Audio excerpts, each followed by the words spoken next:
తెలుగింటి ఆడపడుచులకు, సోదరులకు, అవ్వా తాతలకు పేరు పేరున అభివందనాలు.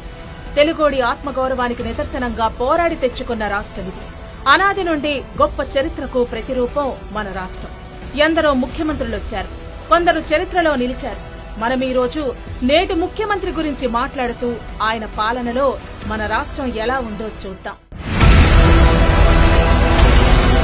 ఆయన్ని ముద్దుగా జనం తుగ్లగని పిలుచుకుంటారు. ఎందుకంటే ఆనాటి తుగ్లగ్ల అన్ని మూర్ఖపు నిర్ణయాలు, చర్యలే. వాటి వల్ల రాష్ట్రానికి చెడు తప్ప మంచి జరగనేలేదు. పవిత్రమైన ప్రజావేదిక కూల్చివేతతో మొదలై సామాన్యుడి కరెంటు బిల్లుల మోత వరకు అన్ని విధ్వంసాలే. నమ్మశక్యంగా లేదా? చూడండి అతని గొప్పతనం. మాట తప్పాడు, మడమ తిప్పాడు. నవరత్నాలంటూ నవమోసాలు చేశాడు. ప్రతి రైతు కుటుంబానికి 12,500 రూపాయలు అన్నారు. 5,000 రూపాయలు ఎగ్గొట్టారు. 4,000 కోట్ల సహాయ నిధి, కోల్డ్ స్టోరేజీ అన్నారు. ఏవి? అన్ని ప్రాజెక్టులు పూర్తి చేస్తామన్నారు.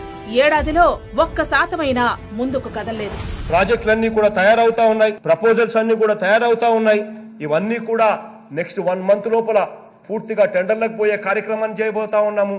ఇవన్నీ చేసిన తర్వాత రాయలసీమ కూడా బ్రహ్మాండంగా ప్రాజెక్టులతో, నీళ్లతో కలకలలాడే పరిస్థితి వస్తుందని చెప్పి ఖచ్చితంగా చెప్తా ఉన్నాను అధ్యక్ష. వృద్ధాప్య పింఛను 3,000 ఇస్తామన్నారు. 2,250 చేతిలో పెట్టి పొమ్మన్నారు. ఇళ్లు లేని వారందరికీ 25 లక్షల పక్కా ఇళ్లన్నారు. ఒక్క ఇటుకైనా పడలేదు. అమ్మ ఒడి కింద 15,000 రూపాయలు అన్నారు. ఎన్నో ఆంక్షలు పెట్టి 82 లక్షల మంది అర్హులుంటే 40 లక్షలకు కోత కోశారు. చదువులకయ్యే పూర్తి ఫీజు కడతామన్నారు. చంద్రబాబు హయాంలో ఇచ్చిన 45,000 రూపాయలను 35,000 రూపాయలు చేశారు. మద్యపాన నిషేధం అన్నారు. రేట్లు పెంచి కల్తీ మందు తాగించి పేగులు కాలేలా చేస్తున్నారు. డ్వాక్రా రుణాలు మాఫీ అన్నారు.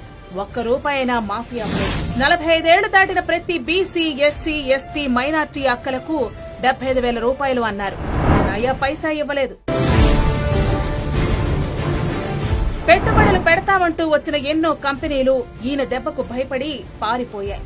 ఏడాదిలో జగన్ చేసిన అప్పు అక్షరాల 87,000 కోట్లు. జూన్ నుంచి ఏప్రిల్ వరకు 77,000 కోట్లు. మే నెలలో 10,000 కోట్లు. వివిధ కార్పొరేషన్ల ద్వారా 16,000 కోట్లు. ప్రభుత్వ బాండ్ల వేలం ద్వారా 55,000 కోట్లు. ఉద్యోగుల నిధుల నుంచి 16,000 కోట్లు. మొత్తం 87,000 కోట్లు. ఇకపోతే ఏడాది కాలంలో వచ్చిన పెట్టుబడులు 0. వచ్చిన కొత్త కంపెనీలు 0. వచ్చిన కొత్త ఉద్యోగాలు 0. రాష్ట్ర ప్రగతి 0. ఏడాదిగా పెరిగిన ప్రజల ఆదాయం 0. అలా జీరో సీఎం అయ్యాడన్నమాట. రాష్ట్రంలో పోలీసు వ్యవస్థను దుర్వినియోగం చేసి విచ్చలవిడిగా ప్రజలపై లాఠీచార్జ్ చేశారు. అమరావతి ఉద్యమకారుల నుండి వలస కార్మికుల వరకు చితకబాదారు. ఆడవారిపై సైతం లేచింది వీరి లాఠీ. దౌర్జన్యంగా భూములు లాక్కుంటున్నారు. తస్మాత్ జాగ్రత్త. మీ భూమిపై వైసీపీ నేత కన్ను పడితే అంతే. ఇక అదే నేతలు ప్రెస్ మీట్లు పెట్టి మరీ దుర్భాషలాడుతున్నారు. సారీ, బూతులు మాట్లాడుతున్నారు. సన్నాసి సన్న బియ్యం ఇస్తానని చెప్పి ఎవడు చెప్పాను? నీ అమ్మ మూడుకు వచ్చి చెప్పాను సన్న బియ్యం ఇస్తానని. లుచ్చా మాటలు మాడతావు, లుచ్చగా. సన్నాసి వెధవ లుచ్చగాడు. నీ అమ్మ మొగుడు కట్టించాడు తిరుపతి గుడి. యథారాజా తథా మంత్రి. వీళ్లా మనల్ని పాలించేది? ఒక రౌడీ చేతిలో రాజ్యాన్ని పెడితే రౌడీ రాజ్యం కాక ఇంకేమొస్తుంది? ఇసుక బ్లాక్ లో అమ్ముకుంటూ 1,000 కోట్ల స్కామ్. పిచ్చి బ్రాండ్లను ఎక్కువ రేట్లకు అమ్ముతూ తీసుకుంటున్న జేటాక్స్. కరోనా కిట్లలో 40 కోట్ల స్కామ్. బ్లీచింగ్ పౌడర్ పై 70 కోట్ల స్కామ్. తూర్పు గోదావరిలో 600 ఎకరాల ఆవ భూముల స్కామ్. గ్రామ సచివాలయ ఉద్యోగాల పరీక్షా పేపర్ లీక్ స్కామ్. కేంద్రం ఇచ్చిన 1,000 కోట్లకు లెక్కలేదు. కరోనా విరాళాలు లెక్కలేదు. రాష్ట్రంలో అక్రమ మైనింగ్ మాఫియాతో 1,000 కోట్లు కొల్లగొడుతున్న జే గ్యాంగ్. ఏ చిన్న బిల్డింగ్ కట్టినా జే ట్యాక్స్ కట్టాల్సిందే. నెల్లూరులో వైసీపీ గ్యాంగ్ 1000 ఎకరాల భూ కుంభకోణం. ఏదో ఒక రోజు ప్రతి ఒక్కరూ కట్టాల్సిందే జే ట్యాక్స్. దోచుకో దాచుకో జే ట్యాక్స్. ఒకరు బీహార్ ఆఫ్ సౌత్ అన్నారు. ఇంకొకరు హవాలాదారుడు ముఖ్యమంత్రి అయినాడు అన్నారు. అంతేకాదు eraser, disruptor, Tughlaq, reverse CM, paracetamol CM అంటూ ఏపీ సీఎం విధానాలను హేళన చేస్తున్న జాతీయ మీడియా. ఏపీ ప్రభుత్వ విధానాలు ఇలాగే ఉంటే మీ దేశంలోనే పెట్టుబడులు పెట్టమంటూ కేంద్రానికి వార్నింగ్ ఇచ్చిన ఏఐబి. విద్యుత్ ఒప్పందాల సమీక్ష వివాదంతో జపాన్తో పాటుగా 5 దేశాలు రాష్ట్ర ప్రభుత్వ వైఖరిపై కేంద్రానికి ఫిర్యాదు చేశాయి. కరోనా విషయంలో paracetamol, bleaching powder it comes and goes Korea నుంచి వచ్చింది అంటూ నవ్వుల పాలయ్యారు. దీనివల్ల మెడికేషన్ కూడా ఏదైతే ఉందో ఆ మెడికేషన్ కూడా పారాసిటమాల్ ఇంట్లోనే ఉంటూ రికవర్ కాబడ్డ కేసులు. This is going to be నిరంతర ప్రక్రియ. ఒక 6 hours పాటు దాని బ్లీచింగ్ పౌడర్ దాని మీద ఉంటే దట్ వైరస్ విల్ డై. ఇలా అనేక సందర్భాల్లో ఆత్మగౌరవంతో బతికే తెలుగువారు తలదించుకునేలా చేసిన ముఖ్యమంత్రి ఇంకెవరూ లేరు, బహుశా రాబోరు కూడా. కరెంటు ఛార్జీలు పెంచేది లేదన్నారు, పెంచి మోత మోగించారు. పెట్రోలు, డీజిల్ ధరలు పెంచేది లేదన్నారు, 2 సార్లు పెంచారు. ఆర్టీసీ ఛార్జీలు, సిమెంటు ధరలు, ఇసుక ధరలు, పాలు, ఫైబర్ నెట్, నిత్యావసరాలు, కూరగాయలు, పండ్లు ఒక్కటేంటి అన్ని ధరలు పెరిగిపోయాయి. 45 ఏళ్లకే 2000 పింఛను ఇస్తానని నిరుపేద మహిళలను మోసం చేశారు. స్థానిక సంస్థల ఎన్నికల్లో బీసీల రిజర్వేషన్ను 34 నుంచి 24% తగ్గించి వారిపై ఉక్కుపాదం మోపారు. ఎన్నికల ముందు ముద్దులతో ప్రమాణాలు చేశారు. ఇప్పుడు పిడిగుద్దులు గుద్దుతున్నారు. అప్పుడు ముద్దులు, ఇప్పుడు పిడిగుద్దులు. దశాబ్దాలుగా బీసీలకు ఉన్న 34% రిజర్వేషన్ను 17% తగ్గించి బీసీలకు అధికారాన్ని దూరం చేశారు. తరతరాలుగా తమ ఆధీనంలో ఉన్న ఎస్సీల భూములు లాక్కుని వేరే వారికి దారాదత్తం చేశారు.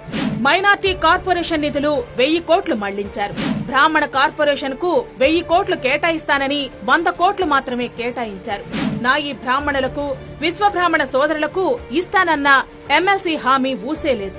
గత 5 ఏళ్లలో ఎప్పుడూ లేని విధంగా రైతులకు విత్తన కష్టాలు, యువతకు లేని ఉద్యోగాలు, రాని పెట్టుబడులు. ఏడాదిగా మహిళలపై 250 అఘాయిత్యాలు, చిన్నారులపై అత్యాచారాలు, 36 మంది విద్యార్థులపై అత్యాచారాలు, 8 మంది మతిస్థిమితం లేని మహిళలపై అత్యాచారాలు, 15 హత్యలు, హత్యాయత్నాలు 5, ఆత్మహత్యలు 6. దిశ యాక్టు ఏవైనట్లు?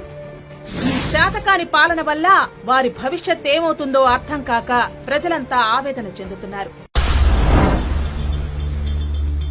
ఇకపోతే ప్రతి దానికి తమ రంగులు వేసుకోవటం బాగా అలవాటైపోయిందండి. రంగులంటే సచివాలయాలకు, ప్రభుత్వ కార్యాలయాలకు వేసే రంగులు మాత్రమే కాదండి, టీడీపీ హయాంలో వచ్చిన పథకాలకు తమ పేర్లు పెట్టుకోవటం. అన్నదాత సుఖీభవ, వైఎస్ఆర్ రైతు భరోసా, ఎన్టీఆర్ హెల్త్ కేర్, వైఎస్ఆర్ ఆరోగ్యశ్రీ, చంద్రన్న పెళ్లి కానుక, వైఎస్ఆర్ పెళ్లి కానుక, ఎన్టీఆర్ భరోసా, వైఎస్ఆర్ పెన్షన్ కానుక, ఎన్టీఆర్ హౌసింగ్, వైఎస్ఆర్ గృహ నిర్మాణ పథకం, బడి పిలుస్తోంది, రాజన్న బడి బాట, చంద్రన్న బీమా, వైఎస్ఆర్ బీమా, NTR baby kids, YSR baby kids scheme, అన్న అమృత హస్తం, వైఎస్ఆర్ అమృత హస్తం, ఎన్టీఆర్ సుజల, వైఎస్ఆర్ సుజల, డాక్టర్ ఏపీజే అబ్దుల్ కలాం ప్రతిభా పురస్కార్, వైఎస్ఆర్ ప్రతిభా పురస్కార్. అంతేకాదు, ఆటో మీద జగనన్న స్టిక్కర్ వేసుకోకపోతే ఆటో సోదరులకు పథకాలు ఇవ్వరంట. అందుకే స్టిక్కర్ సీఎం అంటున్నారు. ప్రత్యేక హోదాపై కేంద్రం మెడలు వంచుతామన్నారు, నాలుక మడత పెట్టారు. అధికారంలోకి వచ్చిన వారం రోజుల్లో ఉద్యోగులకు సిపిఎస్ రద్దు చేస్తామన్నారు. ఏడాదైంది మరి. అవుట్ సోర్సింగ్ కాంట్రాక్టు ఉద్యోగులకు క్రమబద్దీకరిస్తామన్నారు, పంగనామం పెట్టారు. పోలవరాన్ని కేంద్రమే నిర్మించేలా చేస్తామన్నారు. రివర్స్ టెండరింగ్ పేరుతో సొంత వారికే కాంట్రాక్టు చేతబెట్టారు. తమ బాబాయ్ వైఎస్ వివేక హత్య కేసు విచారణ ఇంకా జరిపించనే లేదు. అంతరార్థం ఏమిటో? రైతులకు గిట్టుబాటు ధర కల్పిస్తామన్నారు, అది లేక కొన్ని వేల కోట్ల నష్టం ఏర్పడింది. ఇలా అనేక సందర్భాల్లో యూటర్న్ కాదు జేటర్న్ తీసుకున్నారు. చెప్పుకుంటూ పోతే ఏ ఒక్క సామాజిక వర్గాన్ని వదల్లేదు. అందరినీ వెన్నుపోటు పొడుస్తూ ప్రపంచ జాతీయ మీడియాల్లో, పెట్టుబడుల రంగాల్లో ప్రతి చోట రాష్ట్రానికి తలవంపులే తెచ్చిపెట్టారు. పాలన ఇలానే సాగితే అభివృద్ధిలో ముందుకు కాదు కదా, ఒక 15 ఏళ్లు వెనక్కి వెళ్లటం తథ్యం. ఒకే ఒక్క ఛాన్స్ అంటూ మభ్యపరిచి ఒక్క ఏడాదిలోనే ఇంత విధ్వంసం చేశారంటే మునుముందు ఇంకెంత చూడాల్సి వస్తుందో. రాష్ట్రమా మేలుకో, అధిష్టానం దత్తరిల్లేలా నీ గళాన్ని వినిపించు.